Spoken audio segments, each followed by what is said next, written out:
어떻게 구원을 얻었는가, 어떻게 구원을 얻었느냐, 이런 제목으로 제가 여러분들을 2000년 전에 산해드린 공회 자리로 초청하겠습니다. 설교를 하고 설교를 듣는다는 것은요, 우리의 상상력을 동원하는 일 같아요. 하나님께서 2000년 전에 성경의 저자들을 통해서 우리에게 말씀하시는 것들이 있어요. 그리고 우리는 2000년이 훨씬 지난 지금 이 자리에서 또 여러분의 삶의 자리에서 이 말씀을 듣습니다. 다시 말하면 그 하나님을 다시 만납니다. 우리가 오늘 본문에서 일어나는 이 사건들을 보면서 오늘 우리에게 하나님은 무엇을 원하시고 어떤 말씀을 하시고 싶으신지 저희가 상상력을 발휘하면서 본문 안으로 들어가 보겠습니다. 오늘 본문 4장 1절에서 12절을 봤지만 그 앞에 3장에 보면요, 여러분들 잘 아시는 그 안진뱅이가 일어난 기사가 나오죠. 은과 금은 내게 없지만 내게 있는 것을 내게 주노니 나사렛 예수의 이름으로 일어나서 걸어라. 이렇게 베드로와 사도들이 안진뱅이의 오른손을 잡아 일으킵니다. 그랬더니 안진뱅이는 일어나서 걷고 뛰고 하나님을 찬미합니다. 그런데 이 안진뱅이가 온 예루살렘 성에 소동을 일으킵니다. 어떻게 이런 일이 일어났지? 백성들이 궁금해졌어요. 도대체 이 안진뱅이를 일으킨 저 사도들이라고 하는 사람들이 누구야? 그리고는 사도들을 주목했어요. 그랬더니 3장 마지막 부분엔 베드로가 이렇게 말해요. 왜 우리를 주목해서 보지? 너희는 나를 주목할 것이 아니라 이 기적을 일으키신 나사렛 예수 그리스도를 주목해서 봐야 할 것이야. 너희가 회개하고 복음을 믿으면 너희에게도 똑같은 표적과 기사가 나타날 것이야. 이렇게 그들을 가르치고 설교합니다. 혹시 제가 부탁드린 그림이 준비가 됐으면 여러분들의 상상력들이 발휘되는 걸 도와드리기 위해서요, 그림을 준비했어요. 자, 지금 저 성전 미문에 앉아있던 안진뱅이를 베드로가 이렇게 잡고 있죠. 이 장면에 여러분들이 한번 이렇게 들어가서 느낌을 가져보시기를 바랍니다. 오늘 설교는요, 이 본문에 등장하는 이 안진뱅이를 비롯한 세 부류의 사람들에 대한 이야기를 제가 나눌 거예요. 그리고 그 세 부류의 사람들에게 하나님께서 어떤 이야기를 하시는지, 또 우리는 그들을 통해서 우리 모습들을 어떻게 비춰볼 수 있는지, 이런 이야기를 함께 나눴으면 좋겠어요. 됐습니다. 그래서 여러분 이제 상상력을 동원할 준비가 되셨죠? 네. 그러면 이제 오늘 본문을 다시 가서 보면요, 그 뒤에 4장 1절에서 5절까지의 말씀이 이어지거든요. 뭐냐면 이거죠. 이렇게 소동이 일어나고 백성들이 다 사도들을 주목해서 보니까요, 대제사장들과 사두개인들이 뿔이 난 거예요. 그리고 다 사도들을 잡아서 가둔 거죠. 그러면서 이렇게 말합니다. 너희들이 도 전하고 다니는 거 우리는 싫어. 하지 마. 이런 얘기를 하죠. 그랬더니 이제 6절에서 오늘 12절까지 베드로 사도가 이런 얘기를 해요. 제사장들이 이렇게 질문하거든요. 도대체 이런 표적과 기사들이 어떻게 일어나는 거야? 너희는 무슨 권세와 누구의 이름으로 이런 기사와 표적들을 일으키느니? 이렇게 질문을 합니다. 그랬더니 베드로가 나사렛 예수 그리스도 이름 외에는 우리가 구원받을 다른 이름을 가지지 않았어 라고 아주 담대하게 그들을 향해서 복음을 다시 전합니다. 여기에 이제 저희들이 함께 살펴볼 첫 번째 등장인물이 등장하죠. 누구냐 하면 사두개인들과 대제사장들이에요. 저는 이들이요, 우리의 죄인 되었을 때 모습을 잘 보여주는 것 같이 생각이 됐어요. 왜냐하면 여러분, 사두개인들은 구약 성서를 볼 때 사독이라고 하는 대제사장이 나타나고요, 그들의 후손으로 알려져 있죠. 다시 말하면요, 대제사장 중에 대제사장 그룹이었어요. 그리고 그 시절부터 지금까지 모든 권력과 돈과 자리의 중심에 있던 사람들이거든요. 그리고 그들은 왜 제자들을 그 자리에 잡아서 가두었을까요? 자신들에게 있던 이 자리, 이 권력, 이 관심, 이 모든 것들이 자신을 떠나서 제자들에게 옮겨가는 것 같으니까 이게 속이 상했던 거겠죠. 여러분, 우리도 이런 때가 있지 않았습니까? 우리가 태어난 가족, 우리가 태어난 사회, 이 안에서 내가 가지고 있었던 것을 내 힘으로 어떻게든 가져보려고, 또는 내 배경이 너무 초라하기도 하고 부끄럽기도 해서 어떻게든 더 나은 자리로 나아가 보려고 악착같이 우리 힘으로 발버둥치고 힘쓸 때가 있었습니다. 그것이 곧 대제사장과 같은 우리들의 모습이 아니었을까, 이런 생각이 드는 거죠. 여러분, 저한테도 그런 일이 있었죠. 저는 예수 그리스도를 만나기 전에 의행하고 태어났는데요, 목사님 집인 거예요. 저는 예수님을 만나기 전에요, 목사님과 사모님인 우리 부모님을 먼저 만났어요. 그리고 예수님을 만나기 전에요, 동네 또는 우리 교회 교인들을 먼저 만났어요. 그러다 보니까 교회 가면 잘해야 됐고요, 늘 받아야 됐고요, 심지어는 그 교회가 있는 지역사회의 학교를 가면 잘해야 됐어요. 근데요, 어느 순간 제가 깨달았어요. 그럴 필요가 없었는데, 그것도 제가 선택한 거잖아요.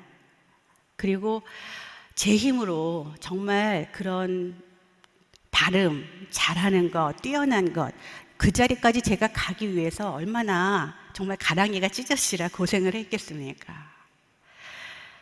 제가 저의 이 죄인된 모습을 보면서 하나님께 고백하고, 저의 이 못남을 고백하고 다시 하나님의 구속의 은혜를 구했던 기억이 납니다. 여러분, 대제사장들의 모습 안에 우리의 이런 죄인된 모습들이 예수님을 바로 알기 전에 우리의 모습들이 다 고스란히 보이지 않습니까? 또 나가서 이런 생각을 하게 돼요. 대제사장들은 왜 이렇게 뿔이 났을까? 제자들에게 왜 이렇게 성이 났을까? 여러분, 저는 상담학자이기 때문에 사람들의 이야기에 굉장히 관심이 많아요. 사람에 관심이 많아요. 호기심이 많아요. 그래서 저 사람이 저렇게 행동을 하면 어머니가 누구실까? 아버지는 어떤 분이셨을까? 뭐 이런 거를 계속 생각하게 되고 궁금하게 여겨져요. 그래서 아직까지도 이렇게 상담을 하고 있는지도 모르죠. 그래서요, 제가 대제사장들의 마음이 너무 궁금해진 거예요. 왜 이렇게 뿔이 났지? 첫째 생각해 본 것은 그들의 자존심에 스크래치가 난 거예요. 여러분, 그들이 대제사장 그룹이에요. 그들이 사두개인이에요. 그런데 자신들에게 관심이 오고 자신들이 가르치는 것을 믿고 따라야 되는 백성들인데, 백성들은 지금 관심을 다른 데로 옮겨가잖아요. 더군다나 사도들이 백성들을 향해서 지금 하고 있는 이야기가 무엇입니까? 너희가 잘못했어, 이 이야기 아니에요. 너희가 메시아가 아닌 줄 알고 빌라도에게 넘겨주어서 십자가에 못 박아 죽인 그 예수가 바로 메시아였다고. 그를 믿음으로만이 우리는 구원을 얻을 수가 있는데 너희가 잘못했다고.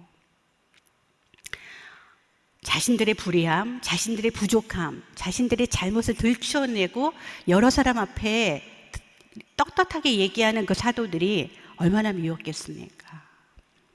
또 한편은 시기와 질투도 났을 것 같아요. 왜냐하면 제자들이 자신들이 가져야 될 것을 지금 다 가져가니까요. 그런데 여러분, 다시 한번 또 우리를 이 이야기에 상상력을 동원해서 들어가서 보면 말이에요, 이 산헤드린 공의회 이야기를 우리 동네, 우리 가족, 우리 교회 이야기로 옮겨가서 한번 저희들이 생각을 해보면 말이에요, 이런 생각이 들어요. 우리가 어느 날 스타벅스 카페에 모이는 거예요. 그리고 동네 좋은 브런치 카페에 모이는 거죠. 그래서 이제 이런 얘기를 하는 거죠. 그 순장님, 조금 성품이 그러신 것 같아. 그 순장님 아들 자녀들이 왜 그렇게 잘 자랐을까? 뭐 이런 이야기를 우리가 꺼내놓고 할 때 정말 우리가 염려하고 걱정하는 마음이면 참 좋은 거예요.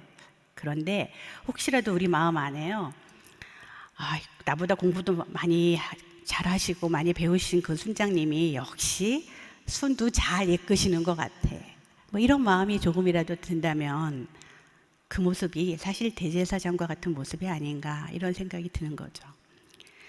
또 이런 생각도 해봤어요. 나보다 교회에서 신앙은 별로인 것 같은데 자녀들이 다 잘 됐어. 남편도 잘 됐어. 이런 사람들을 보면, 그 김 집사님을 보면 말이에요, 슬슬 우리도 시기와 이 질투가 올라올 때도 있잖아요. 사람이니까요. 우리가 죄인이니까요. 봉사는 내가 더 많이 하는 것 같은데, 교회 일도 내가 더 잘하는 것 같은데, 왜 사람들이 저 이 권사님만 좋아하지? 왜 저 이 권사님만 쳐다보고 있지? 이런 마음이 들 때 마치 대제사장들이요, 이 제자들, 이 사도들을 향해서 신문하듯이 우리는 스타벅스 카페나 아니면 이런 브런치 카페에서 말이에요, 모여가지고 우리의 이 자존심에 스크래치를 내고 우리의 시기심과 질투심을 불러일으키는 그분들의 뒷담화를 할 수도 있지 않겠나, 이런 생각이 드는 거죠. 물론 우리가 다 그렇다는 말씀은 아니지만 우리의 마음을 한번 이제 말씀을 보면서 이렇게 살펴보면 좋겠다는 생각이에요. 또 여러분, 우리가 그렇게까지는 아니지만 우리들이요, 이 믿음 생활을 조건으로 해서 우리가 하나님을 이렇게 잘 섬기지 않습니까? 하나님을 이렇게 사랑하지 않습니까? 이걸 조건으로 삼아서 여러분의 자리가 번듯하게 되고 돈이 더 모이기를 바라고 또 세상적인 기준으로 자녀나 남편이 더 잘 되기를 바란다면, 그런 마음을 갖고 있는 우리가 사실 제 제사장 그룹과는 얼마나 크게 다를까, 이제 이런 생각도 하게 됩니다. 그런데 제가 생각할 때요, 여기 모인 대부분의 여러분들은 그 자리를 벗어나 계신 것 같아요. 그래서 오늘 본문의 이 모든 소동의 중심이 된 두 번째 등장인물, 안진뱅이로 한번 제가 여러분들의 이 시선을 한번 옮겨가 보겠습니다. 여러분, 안진뱅이는요, 성경에 보면 날 때부터 불구였다, 이렇게 기록이 돼 있어요. 날 때부터 한 번도 걷지를 못해서 사람들이 성문 앞에 매일 이렇게 갖다 놓게 되었다. 그런데 예수의 이름으로 일어나서 걷고 뛰고 하나님을 찬미했다. 그리고 그 모습을 보고 온 성의 백성들이 소동이 일어나면서 사도들을 주목하게 되었다. 그게 우리가 2000년 전 하나님께서 써주신 말씀을 통해 보는 장면입니다. 그래서 저는요, 이 안진뱅이가 우리가 한때 또 지금도 경험하고 있는 예수 그리스도를 만나서 나음받고 변화받은 증거, 또 우리가 불구처럼 정말 무력하게 지내다가 예수님을 알아서 다시 걷고 뛰고 하나님을 찬양하게 된 그런 우리들의 삶의 상징 인물처럼 느껴져요. 여러분도 안진뱅이와 같은 불구의 삶을 사신 적이 있지 않습니까? 우리에게도 이렇게 무력하고 절망에 빠졌을 때가 있지 않습니까? 그래서 이제는 내 힘으로는 아무것도 할 수가 없구나. 이제는 내 발로는 한 발짝도 떼일 수가 없겠구나. 이렇게 느껴지고 절망하던 때가 우리 인생 가운데 있지 않았습니까? 우리 중에는 암 선고를 받고 투병 중인 분들도 계실 겁니다. 그분들 모두 완쾌되시기를 바랍니다. 우리 중에는 자녀에게 나의 모든 것을 걸고 희생하고 돌봤는데 내 자녀에게서 더 이상 희망을 찾을 수 없을 것 같아서 좌절하고 힘든 시간을 보내는 분들도 계실 것 같습니다. 내가 시댁 식구들한테 정말 얼마나 잘했는데, 모든 걸 다 참고 정말 너무나 잘해드렸는데 어느 날 갑자기 내가 나쁜 며느리, 나쁜 형님, 나쁜 올케가 되어 있을 것 같을 때 우리가 보낸 그 시간들이 얼마나 정말 허무하고 공허하게 느껴졌었습니까? 그러나 여기에서 우리의 이야기가 끝나지 않습니다. 우리가 여전히 죄인 되었을 때 베풀어 주신 하나님의 은총을 기억하고 있고, 또 안진뱅이처럼 힘 빠진 다리에 다시 힘을 주고 일어나 걷고 뛰고 하나님의 긍휼하심을 전하는 우리의 모습을 체험했고 다시 체험하기를 바라고 있습니다. 여러분, 저도요, 지금 교수 생활을 25년째 하고 있는데요, 제 삶에도 이렇게 한 발짝도 뛸 수 없을 것 같은 무력감이 찾아온 때가 있지 않았겠어요. 제가 여러 번 한 간증인데요, 여러분, 제 20대의 꿈이 뭔지 아십니까? 오늘의 교회 수요 여성 예배에서 이렇게 설교하는 걸 꿈꾼 적이 한 번도 없습니다. 저는 오늘 이 자리가 저에게는 또 다른 하나님의 새로운 부르심을 확인하는 자리입니다. 왜냐하면 정말 제가 한 번도 생각해 보지 않은 일이기 때문에 그래요. 심지어 저는 목사도 아닌데 하나님은 왜 저에게 말씀을 전하고 싶은 마음을 주시고 말씀을 전할 기회를 주실까? 오늘 이 시간들을 통과하면서 하나님께 다시 여쭙겠습니다. 하나님, 저를 어디로 부르시냐고요. 그런데 제가 20대에 꿨던 꿈은요, 여기서 설교하는 사람이 아니고요, 제가 상담하는 그 자리, 제 상담 분야에서 최고의 자리까지 올라가는 거였어요. 그래서 최은영 그러면 누구나 그냥 다 아는, 이 분야에서는 최은영 교수가 최고지, 이렇게 말하는 사람이 되고 싶었어요. 꼭 누구 같아요? 대제사장, 사도계인, 그들과 같이 제가 살았었습니다. 그런데요, 어느 날 제가 청소년 상담사 약물 중독이라고 하는 과목에 시험 출제위원으로 호텔에 들어갔어요. 4박 5일을 지나고 이제 나가 그래가지고 집에 돌아왔는데요, 돌아온 날 중학교 다니던 제 큰아들 학교에서 전화 왔어요. 학교에 좀 오시라고요. 여러분, 학교에 좀 오라는 전화 받으시면 좋으세요? 제가요, 전화에 무슨 일입니까? 선생님, 너무 놀라서 물었죠. 그랬더니 어머님, 대개 자녀가 옥상에서 몰려서 함께 담배 피다 걸렸어요. 내일 학교에 좀 오세요. 근데 제가요, 그날 하나님께 뒤통수를 한 대 세게 얻어맞은 기분이 들었어요. 제가 지금 무슨 과목 출제하고 왔어요? 약물 중독, 제가 국가 자격증 출제위원이거든요. 그런데 우리 아이가 약물하다 걸렸잖아요. 그리고 저는 학교에 소환을 당했어요. 하나님은 그 사건을 통해서 정말 자리와 권력을 탐하고 있던 저의 이 썩은 모습을 있는 그대로 대면시켜 주셨어요. 많이 울었어요. 정말 부끄러웠어요. 그러나 다시 한번 힘을 냈어요. 여러분, 그 사건 뒤에도 저는 우리 학교에서 강의평가 있죠. 강의평가라는 거 한단 말이에요, 매 학기.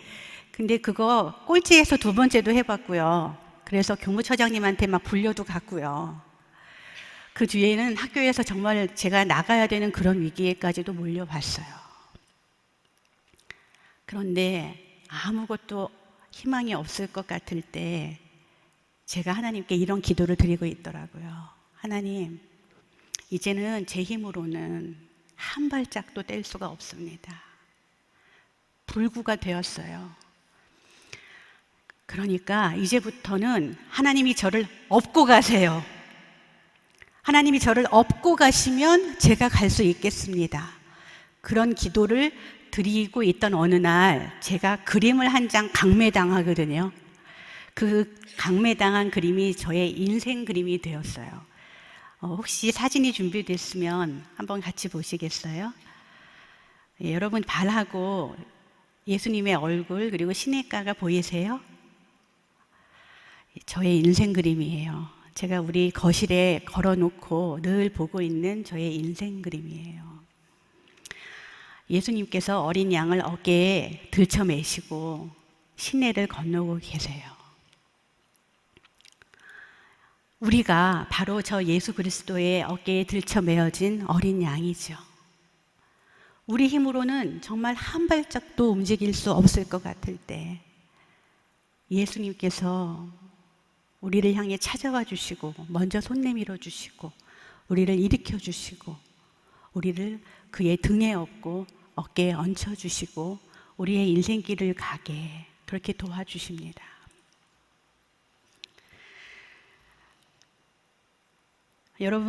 여러분에게도 이런 시간이 있을 줄 알고 또 혹 우리 중에 누군가는 이런 시간을 지나고 계시는 분들도 계시리라 생각됩니다. 여러분, 우리는 불구가 더 이상 아니죠. 우리는 더 이상 무력하지 않습니다. 아무 희망이 없이 보일 지금 이 순간에 우리를 업고 안고 계시는, 그리고 우리의 인생길을 같이 가고 계시는 그 예수님을 같이 바라봤으면 좋겠습니다. 이제 세 번째 등장인물로 한번 우리의 관심을 옮겨가 볼까요? 본문에 나타나는 세 번째 등장인물은 누굽니까? 사도들이에요. 베드로를 비롯한 사도들이에요. 여러분, 제가 이미지를 두 개를 부탁을 드렸어요. 하나는 예수님께서 사내들인 공회에 신문을 받으시는 장면이고요. 또 하나는 바로 같은 장소에서 제자 베드로가 그 공의회원들, 대제사장들의 신문을 받는 장면이에요. 준비됐으면 하나씩 같이 보실게요. 정말 이런 모습이었는지는 잘 모르지요. 그러나 우리가 우리의 상상력을 개발하기 위해서 예수님께서 저 무시무시한 사람들 앞에서 네가 메시아냐? 라는 질문에 내가 그다 라고 말씀하시고 돌아가셨구나. 한번 느껴보시면 좋겠어요. 여러분, 근데 재밌는 건 뭔지 아세요? 베드로가 오늘 본문에서 잡혀가서 신문당하고 있는 그 자리는요, 바로 예수님이 신문당하셨던 똑같은 자리예요. 심지어는 신문하는 사람도 똑같아요. 대제사장 가야바예요. 그래서 다음 그림 한번 보시면 지금 저 뒷짐을 지고 수갑 같은 거 차고 있는 저 사람이 베드로인 줄은 모르겠어요. 그러나 한번 여러분도 상상해 보시라고요. 저 무시무시한 분위기를요. 같은 자리, 같은 사람에게 거의 목숨의 위협을 받으면서 베드로가 서 있어요. 얼마나 떨렸을까요? 여러분, 우리가 아는 베드로는 지금 우리 본문에서 정말 담대하게 복음을 증거하고 또 대제사장들과 맞서고 있는 그런 큰 베드로가 아니잖아요. 여러분, 우리가 아는 베드로는 예수님이 신문당하는 그 광경을 보고 줄행랑을 치고 나는 예수님을 모른다고 3번이나 말했던 작은 자예요.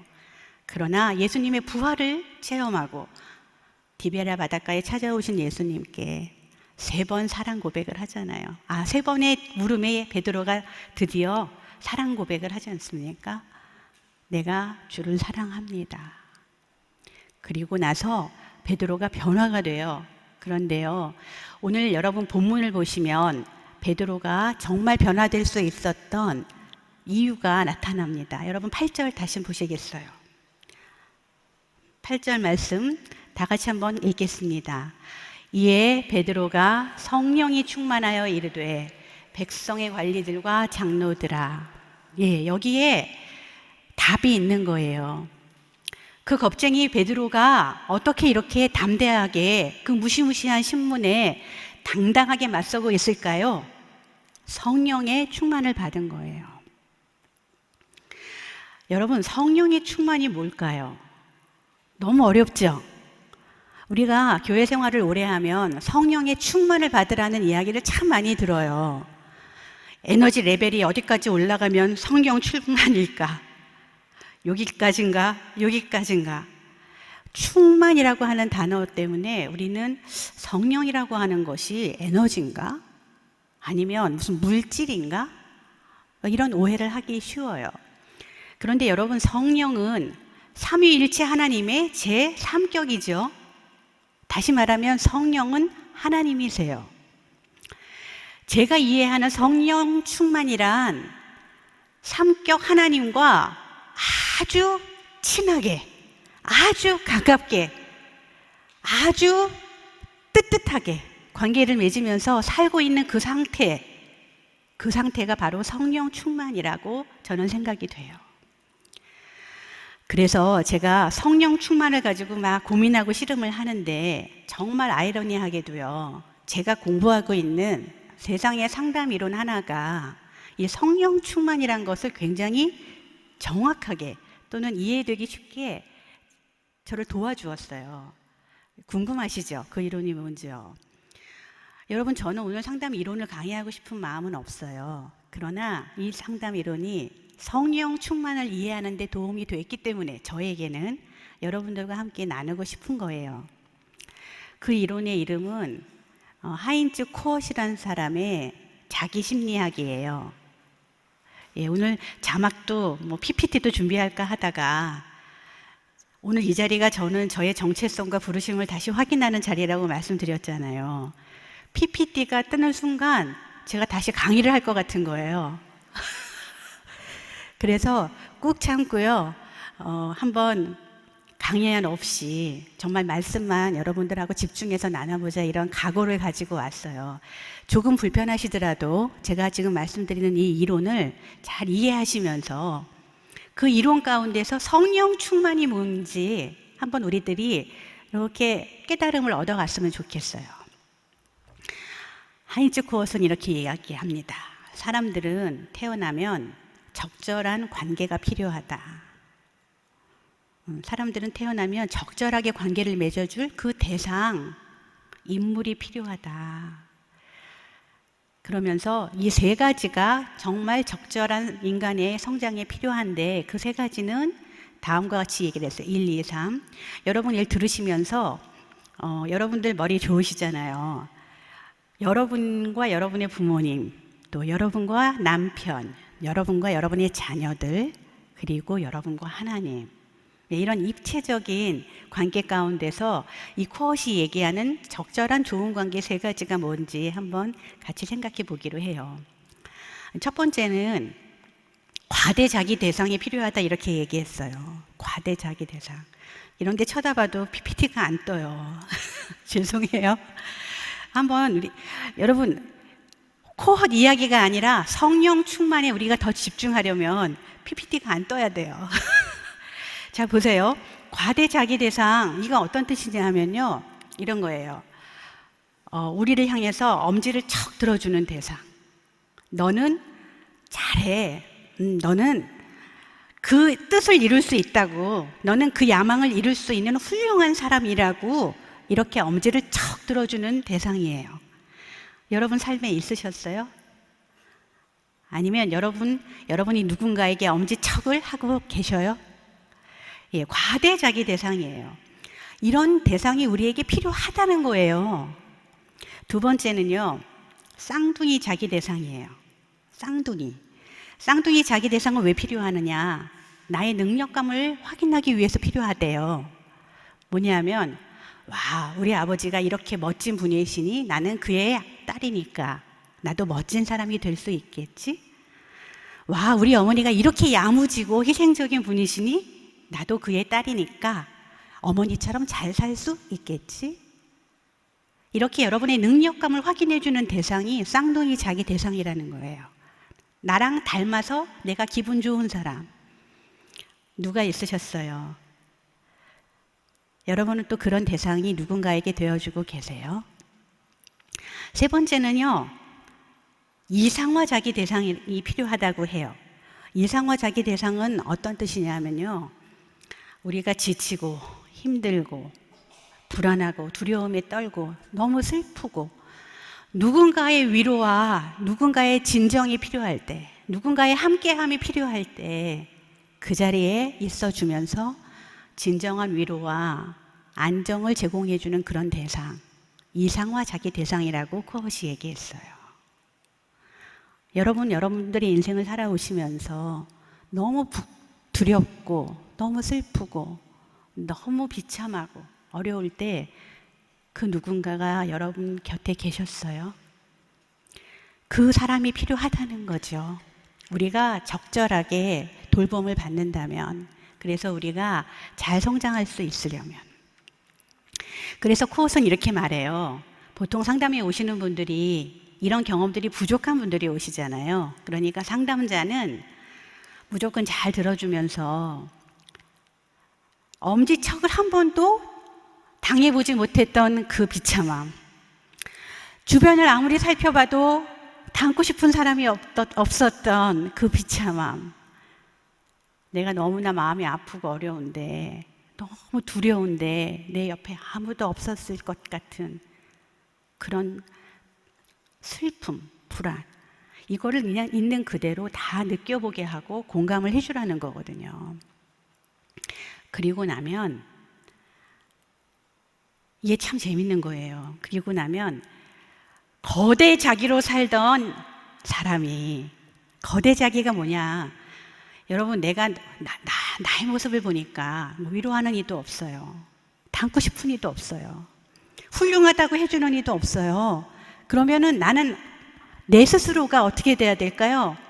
내 스스로가 훌륭해지고, 내 스스로가 세지고, 내 스스로가 괜찮아져야 되잖아요.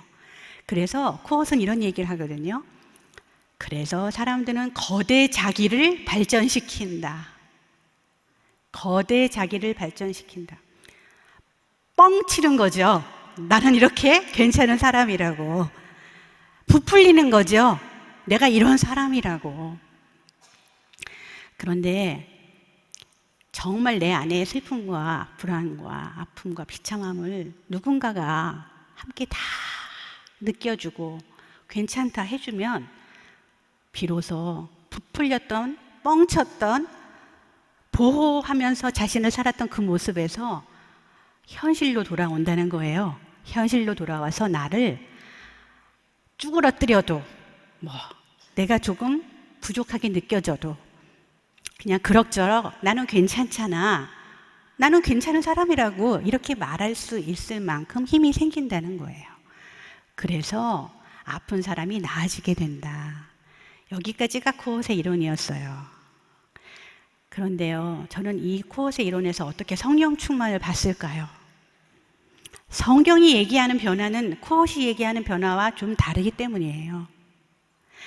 여러분, 성경은 이렇게 말하죠. 너희가 엄지척을 못 당할 때, 너희가 그 주변에 본받을 사람이 아무도 없다고 느낄 때, 너희가 너무 쭈그러져 있을 때, 너희가 너무 두려워서, 너무 슬퍼서 혼자 쭈그러져 울 때 아무도 없을 것 같은 그 아픔 가운데 너희의 슬픔과 아픔과 비참함을 모두 아시고 함께 고통을 당했던 분이 바로 십자가 위에 예수님이야. 예수 그리스도가 십자가 위에서 우리들의 이 모든 고통과 아픔과 비참함을 다 치르신 거잖아요. 그걸 치르실 때 우리의 모든 것을 아신다고 하신 거거든요. 여러분, 상담자가 알아주는 건 한계가 있지만 십자가 위에 예수님께서 그의 생명을 우리에게 주시면서 그 몸을 찢으시면서 내가 너를 안다고 얘기할 때 그 알미란, 여러분, 이 세상 어느 것과 비유될 수 없는, 그 누구에게서도 찾아볼 수 없는 진정한 위로이고 진정한 격려이고 힘이 우리에게 됐지 않습니까? 여러분, 이 자리를 통과한 자만이 자기를 쭈그러뜨릴 수 있다는 거예요. 무슨 말입니까? 그런 사람만이 죄를 고백할 수 있는 거예요. 그런 사람만이 하나님, 제가 죄인이었습니다, 제가 대제사장의 모습으로 삶을 살고 있었습니다 라고 하나님께 고백할 수 있다는 거예요. 그리고 그 죄의 고백을 하나님이 들으시면 선물로 믿음을 주시잖아요. 물론 성령께서 함께 하셔야 우리가 죄를 고백할 수도 있겠고요. 하나님이 선물로 주시는 그 믿음이 우리로 하여금 단번에 제물돼서 하나님과 우리를 화평케 해주신 그분과 자녀가 되게 해주시는 거죠. 그분의 나라에 우리가 당당한 동역자가 될 수 있게 해주시는 거죠. 그분의 싸움에 우리가 정말 우리 모든 것을 바쳐서 싸울 수 있는 그런 군사가 되게 해주시는 거잖아요. 여러분, 저는요, 성령 충만이 이 이론에서 뭐라고 생각하느냐 하면요, 이런 거예요. 이 자리까지 온 우리는 이제 내 스스로 엄지척을 하지 않고요, 내가 엄지척을 당하기 위해 추구했던 나의 가치, 나의 욕망, 나의 욕구, 이런 것들을요, 나와 함께 하시는 하나님의 것으로 바꾸는 거예요. 왜 그럴까요? 우리는 이미 하나님께서 예수님을 주시면서 엄지척 해주셨거든요. 네가 나의 자녀야, 네가 나의 군사야, 이것을 이미 십자가에서 선포해 주셨잖아요. 그러면 우리는 이제 어떻게 살죠?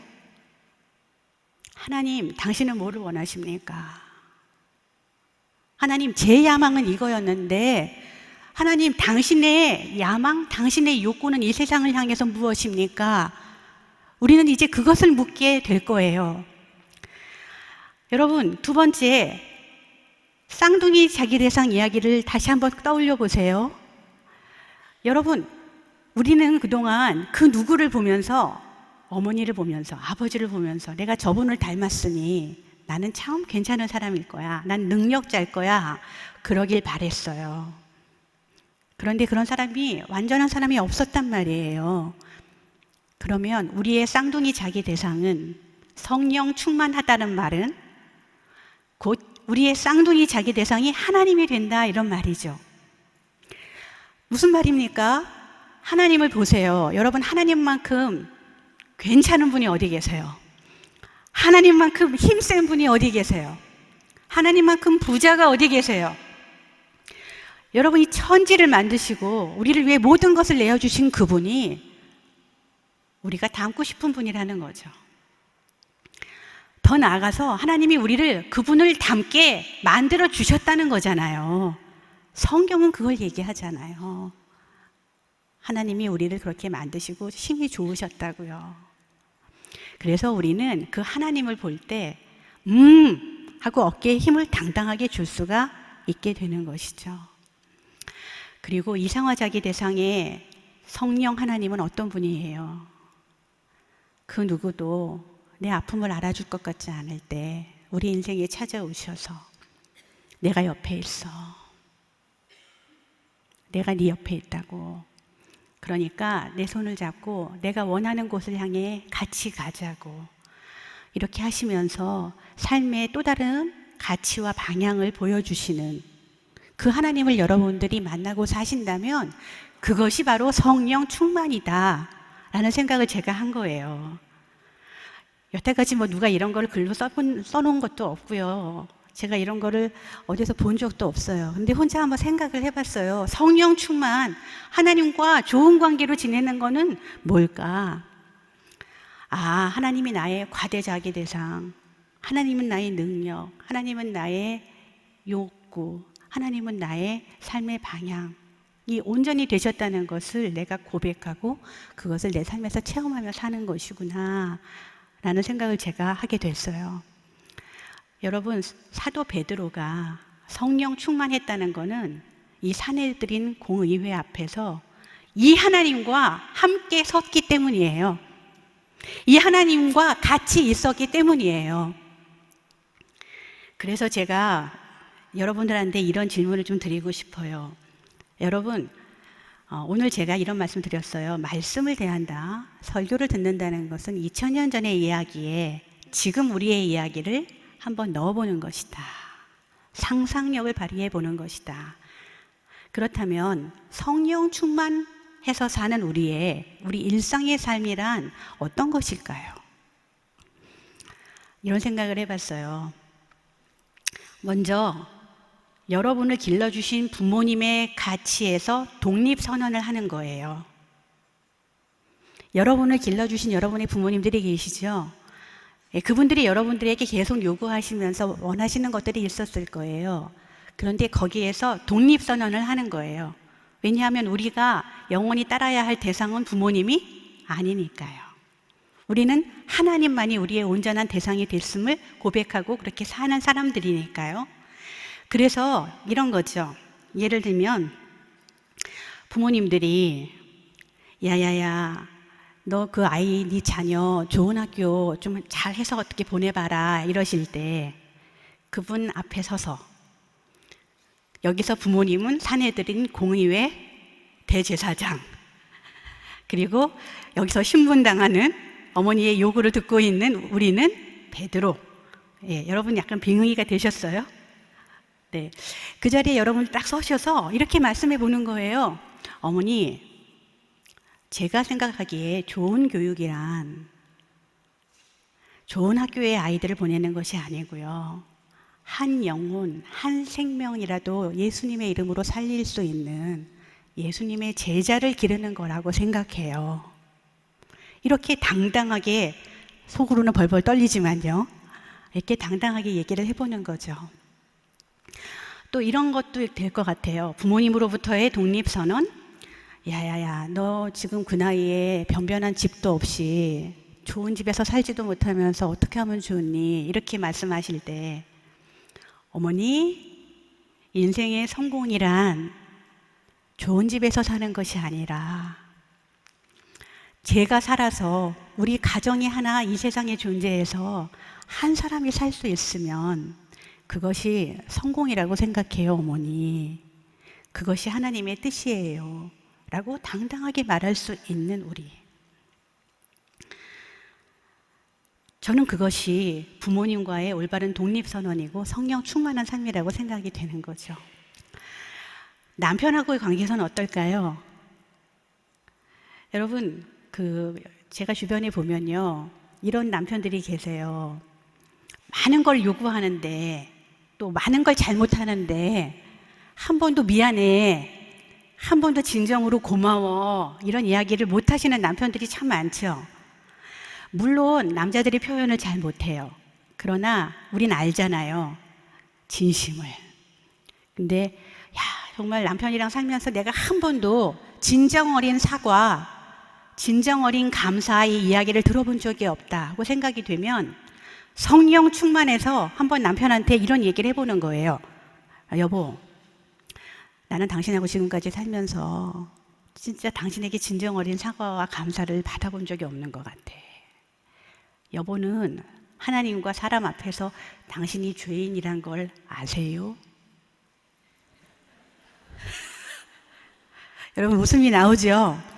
근데 진짜 자기가 하나님의 앞에서, 사람 앞에서 죄인이라고 느끼는 분들은, 내가 작고 비천한데 하나님의 은혜로 구속받았다고 느끼는 남편들은 이웃인 또 아내인 우리한테도 그런 태도를 보여줘야 될 거 아니에요. 그래서 여보, 당신이 정말 죄인인 것은 고백하셨어요? 오 라고 말할 때 굉장히 떨리거든요. 그러나 그것을 한번 해보는 아내, 그 아내가 저는 성령 충만한 아내라고 생각하는 거예요. 여러분, 우리 중에 다 그렇지는 않겠지만 간혹 이런 분들도 제가 만나봤어요. 남편이 나보다 많이 배웠어요. 좋은 학교 나왔어요. 시댁이 우리 집보다 훨 나아요. 그래서 늘 숨죽이고 사는 거예요. 나는 그보다 늘 못한 것 같고. 그래서 무슨 일을 당해도 참고, 과분한 집에 왔으니까, 내가 과분한 사람을 만났으니까, 그러면서 무시를 당해도, 존중받지 못해도 그냥 그 자리에서 꾸역꾸역 자신의 일을 해내는 그런 아내들을 봤어요. 그럴 때 성령 충만하다는 것은 이런 뜻이죠. 어머니, 여보, 저도 하나님의 귀한 딸이에요. 하나님께서 저 하나 살리시려고 아들을 내어주신 하나님의 귀한 딸이에요. 저도 이제는 저를 좀 존중해 주세요. 이제는 저를 무시하지 말아 주세요. 이제는 저를 좀 사랑해 주세요. 이렇게 당당하게 말할 수 있는 아내, 또 며느리, 또 심지어 딸이 되는 것이 저는 성령 충만한 삶을 사는 사람들이라고 생각이 돼요. 여러분, 이야기를 조금 넓혀서 우리가 교회 공동체를 섬기거나 직장에선 성령 충만하다는 게 또 어떤 뜻일까요? 우리가 교회 일을 하다 보면 참 열심을 낼 때가 있고 많은 일을 할 때가 있어요. 대부분의 교회 일은 하나님의 뜻을 따라 하는 일일 거예요. 그러나 여러분들이 교회를 섬기다가 정말 이 일이 내가 그토록 따르기를 원하는 하나님께서 원하시는 일인가? 하나님은 정말 이 일을 기뻐하실까? 라는 질문에 아니야 라는 대답이 돌아오면 속으로는 벌벌 떨리더라도 공동체 앞에 이렇게 말해보는 거예요. 저 성도 여러분, 집사님, 권사님, 우리가 하고 있는 이 일이 정말 하나님께서 기뻐하시는 일인지 우리 다 함께 한번 기도해 보지요. 하나님의 뜻을 좀 더 찾아보면 어떨까요? 이렇게 한번 이야기를 나눠보는 거예요. 우리 가운데 직장 생활을 하시는 분들도 계실 줄 알아요. 우리가 직장에서 살다 보면요, 회사의 이득, 효율 이런 거를 위해서 하나님의 공의, 사람들을 사랑하는 것들은 저 뒤로 가고 짓밟힐 때가 많이 있어요. 그럴 때 또 성령 충만한 직장인이란 이런 거죠. 속으로는 벌벌 떨리지만 우리가 이렇게 하는 것이 정말 고객을 사랑하고 또 하나님의 그곳이 하나님을 아는 자리라면 말이에요. 하나님의 공의를 실현하는 그런 일이 될까요? 라는 것을 질문하고 대답을 들어보는 것이죠.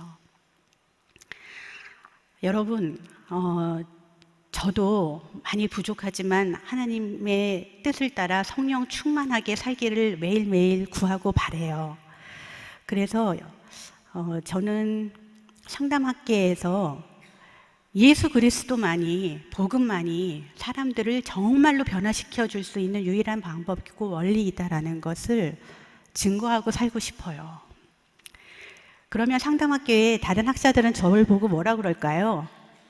신비주의자라고 그럴 것 같아요. 뭐가 좀 부족한 사람처럼 보인다 할 것 같아요.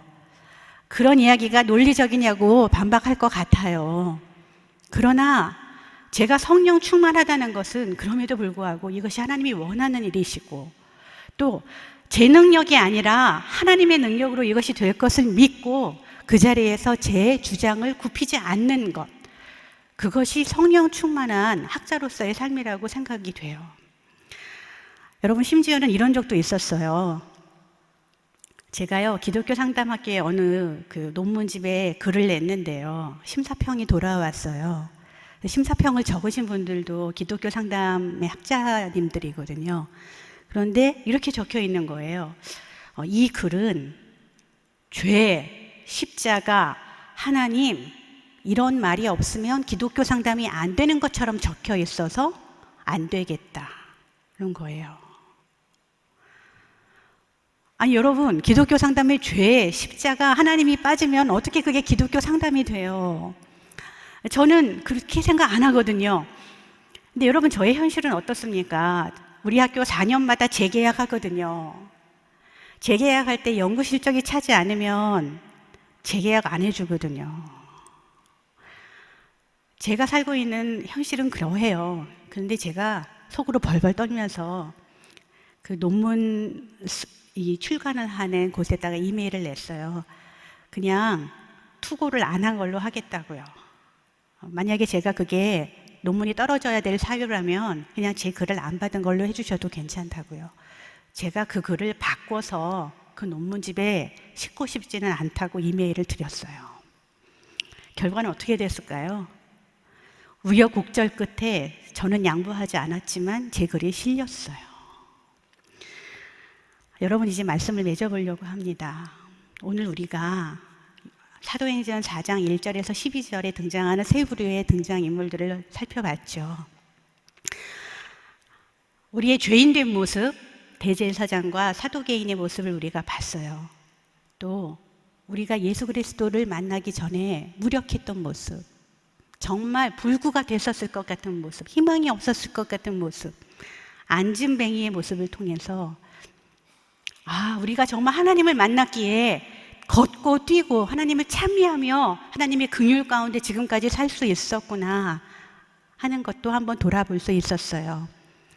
마지막으로 우리 삶의 지향점을 한번 살펴봤어요. 우리가 사도들처럼 살기 위해서는 어떻게 해야 할까? 답은 성령의 충만에 있었어요. 그리고 부활을 믿는 데 있어요. 오늘 시간이 많지 않아 다 나누지 못했지만요. 사도들은 예수님의 부활을 목격했고 부활을 믿었어요. 그래서 현세의 삶이 끝이 아니라는 것을 믿고 살았고요. 아, 내가 정말 죽어도 다시 살 수 있다라고 하는 믿음이 있다면 내가 이 세상을 어떤 각오로 어떻게 살아야 하지? 이런 마음과 태도로 사도들은 살았어요. 여러분, 말씀을 맺으면서 여러분의 현장에서, 여러분의 자리에서 부활을 믿고 성령 충만해서 지금 즐겁게 기쁨으로 하고 있는 일이 어떤 것이 있으세요? 저는 시간 때문에 길게는 못 나누겠지만 우리 교회에, 저는 고등부 교사예요. 그런데요, 새 친구들이 이제 오기 시작하는데요, 새 친구들이 막 가정법원에도 가시고요, 그리고 가출도 하시고요, 막 그러세요. 그런데 그들을 만나고 밥 사주고 면회 다니고 이러는 게 너무 즐거운 거예요. 요즘에 그들한테 편지를 보내고 편지를 받는 게 그렇게 즐거운 거예요. 어느 날 어디에 가 계신 그 여학생이 저에게 편지를 보냈어요. 그리고 뒤에다가 이런 글을 붙여서 왔어요. 톨스토이. 갑자기 톨스토이가 나와요. 톨스토이. 그러더니 지금까지 하나님을 본 사람은 아무도 없다.